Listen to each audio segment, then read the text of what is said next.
every 66 seconds, someone in the United States develops Alzheimer's.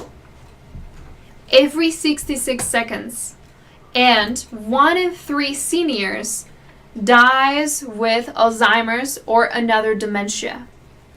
And Alzheimer's, it kills more than breast and prostate cancer combined.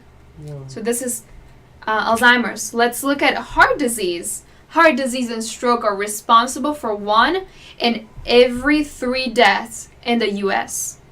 Cardiac arrest is the number 1 cause of death. Every 30 seconds, somebody dies from heart disease or stroke.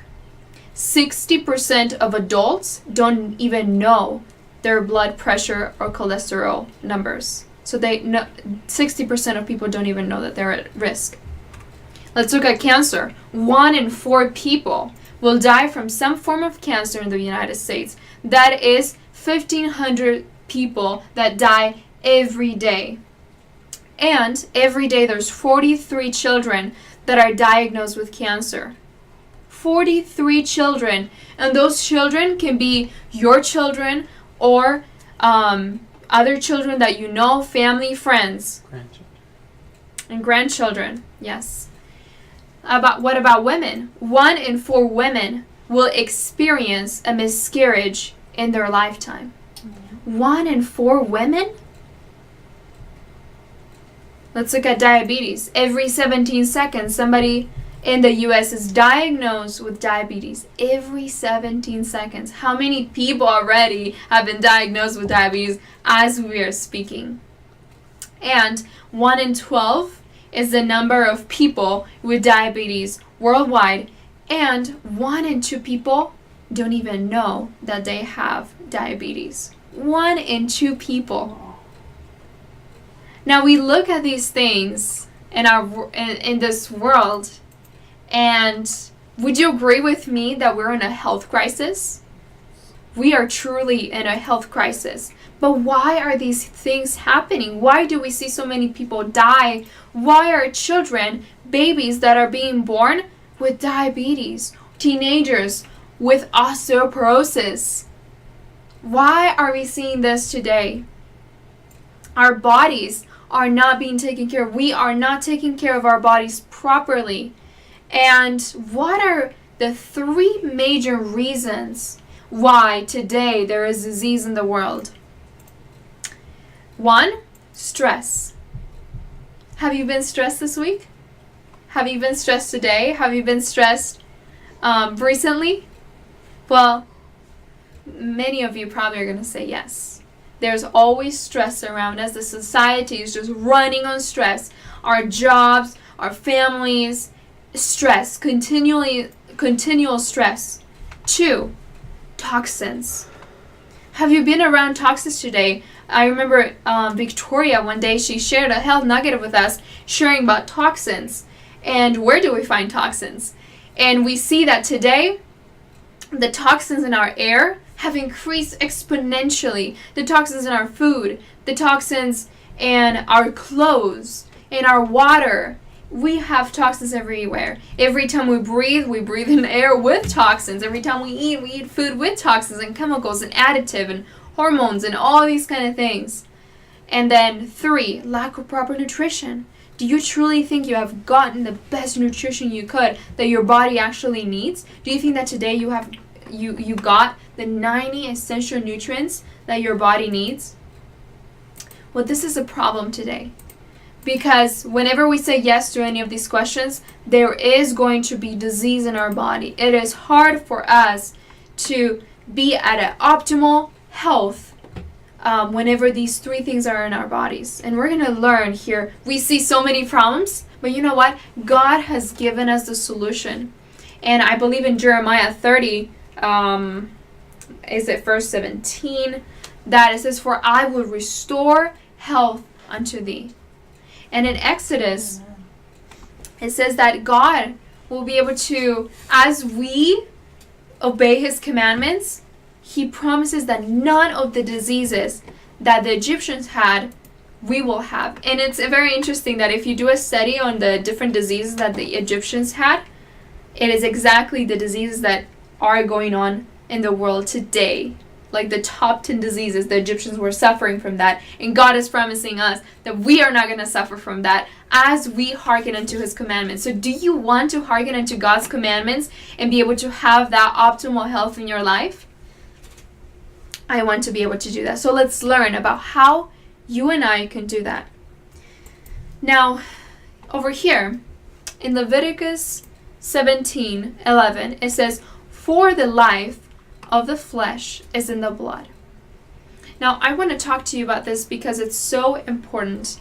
I have studied live blood cell analysis, and I went to this wellness center where I was able to see the blood. Like, we were taking like a drop of blood from somebody's finger, and we would look at it under the microscope.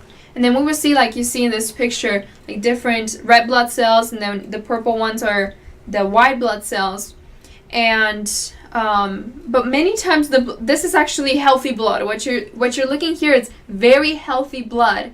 But if we go to the next image over here, like on the top left corner, all that blood that is so sticky, that is the condition of a diseased person. Like, that's how a person's blood with like diabetes, cancer, Alzheimer's, or any other disease that you may have, even like any other illness that you may have in your body, that is how your blood would look like. It has different things, you could tell a little better, but that's how generally it would look like. And it is very interesting because what does it make our blood? What is making our blood so sticky? Well, it is really our diet. It is really that's how much we're stressed. It is really those toxins.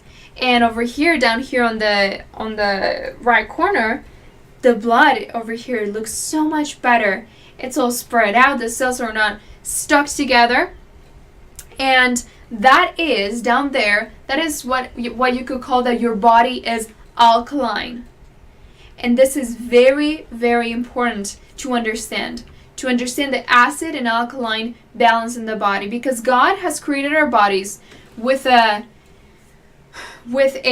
perfect balance, that whenever we are there at like a 7.5 pH in our body, that's the optimal place that actually no disease can grow in an alkaline body. Now, would you want a body that does not breed any kind of disease? Yes. Oh, yes. I want a body that doesn't breed any disease. And it's very interesting. This man, Dr. Otto Warburg, he said, he actually won a Nobel Prize for cancer discovery. And he said no disease, including cancer, can exist in an alkaline environment. Wow. And we were learning about cancer, and we're like, how many people? 1 in 4 people will be diagnosed with cancer. And what was it? Like, from some form of cancer. Or will die for some form of cancer in the United States. And 43 children are diagnosed with cancer. And then, it's like we are stopping that pattern that is going on in this world, in our lives, in the lives of our children, in the lives of our family. So how can our bodies be more alkaline? Well, let's learn. Here there is this graph. And over here, up here, you see where it goes from 7 to 0. There's all this variety of foods. That it's like coffees and cheese and meat and bottled water, sugar, white flour. Now, let me ask you this question. Recently, have you eaten any white flour that is unbleached? Recently, have you eaten anything that has sugar inside, white sugar, or bottled water? Or have you drank coffee or sodas? Or have you eaten cheese or meats? Or have you gone to restaurants? Have you eaten any sweets from the store? have you done those things? Have you eaten those things? Because those things and other packaged foods and store-bought foods, they are actually more acid, so they make your body more acid. So the more we eat those, the more we're gonna crave them. And the more it's kind of like, people are like, why am I craving some chips and sugar and ice cream? It's like, well, because your body is acid. So every time we eat those, it's worse for us, it's worse for our body. It's enabling your body to grow more and more disease. Therefore, what we want to do, and another thing that also makes our body acid is not only the nutrition. First of all, these foods they lack in a lot of nutrition. More than nutrition, these foods that I've told you about has more chemicals and more pesticides and additives than it does for nutrition. So also what makes our body acid is stress. Whenever we're stressed, actually I wish I had this picture, this slide that shows a list of diseases that stress also causes, and cancer is there, diabetes is there, all the diseases that are also the top 10 diseases in the world. Stress also plays a huge part of this. I have seen people that were eating so healthy, that were completely plant-based, and they were juicing, and they were doing so many things that it's like, yeah, it helps your body to be alkaline, but they were stressed. They were so stressed that those people actually died of different illnesses that people get today from those top, like cancer, diabetes, and all these kind of things. So it's so important that we are not stressed, and we're going to learn the cure for that too. And then toxins also, what they do is that they clog the filters of your body. And if your body, like your liver, your kidneys, your lungs, your cardiovascular system, your lymph system, they get clogged, and it's hard for those filter now to filter your blood, to filter your body from toxins if they're clogged. It's kind of like your dryer. Don't we always clean the dryer lint and make sure that lint is not there, because if not, the dryer is not going to work well. But the same thing happened to us whenever our bodies do not cleanse, and whenever we're so full of toxins that we just don't take care of it, and we just do like a cleanse every 3 months or every year or something like that. That doesn't work. I mean, it works, but our bodies need a more consistent cleanse. So yes, and we talked about, it's like, yeah, we are around toxins and we need our bodies to be cleansed. And then lack of proper nutrition. We have also learned in other health nuggets that our soil is so depleted, and that we just need to start having our own gardens, to start buying locally to farmers that we know, and to be able to at least get a little bit more nutrition than what we're getting from the grocery store bought fruits and vegetables. So yes, we are at risk, but there is ways that we can change this, and God has given us the 8 laws of health, and we have godly trust. And guess what? That actually that is the cure for stress. Do you want to be cured from stress? Amen. Amen. I want to be able to be cured from stress. Therefore, today we sang so many beautiful hymns, so many beautiful scripture songs saying, trust in the Lord, because He will direct your path wherever you may be going through in your life. Whenever we choose to trust God, that is the cure for stress. That is how your body even can be healthy and alkaline. You can be cheerful, and that creates a healthy body. Also, we have open air. Going out and breathing deeply, it helps your whole lymph system move, and it helps your lymph system to move around your body and to take care of those toxins that are in your body and to deliver more nutrients. Daily exercise, as we move, it also helps our organs to purify our body from toxins, to be able to assimilate our foods. Sunshine, that is so perfect for our bones, for us to be happier. That is many times also the cure for depression, to be able to walk, exercise, breathe, and have that sunshine. I remember working with people like that we just had to go out in the sunshine, and they feel so much better. And then proper rest. By following all these things, whenever if you're struggling with proper rest, the more you follow these different laws, like sunshine, daily exercise, open air, godly trust, all these things are so what's it called, interrelated, interwoven, that is going to help you have a better rest.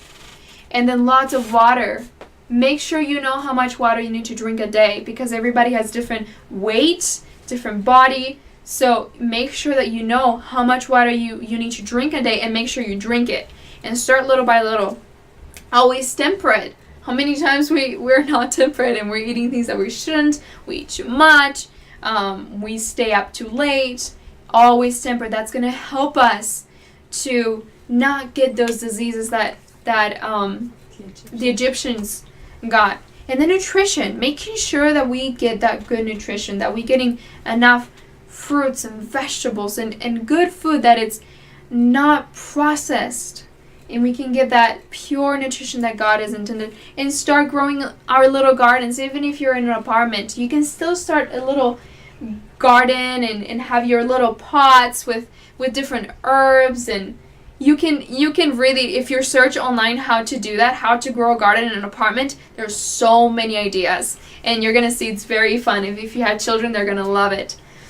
So these are some of the things that if we follow these laws, I would encourage you, go study these laws and see how you can apply them to your life, because that's going to help your body to become more healthy, more alkaline. And the more you do these things, of course it's not going to get everything perfect the first day you do it, but the more you do these things consistently daily, you're going to see you're going to lose your cravings, you're going to feel healthier, more energized, and it's truly, your life is going to change, and your mind is going to be able to be more focused on heavenly things.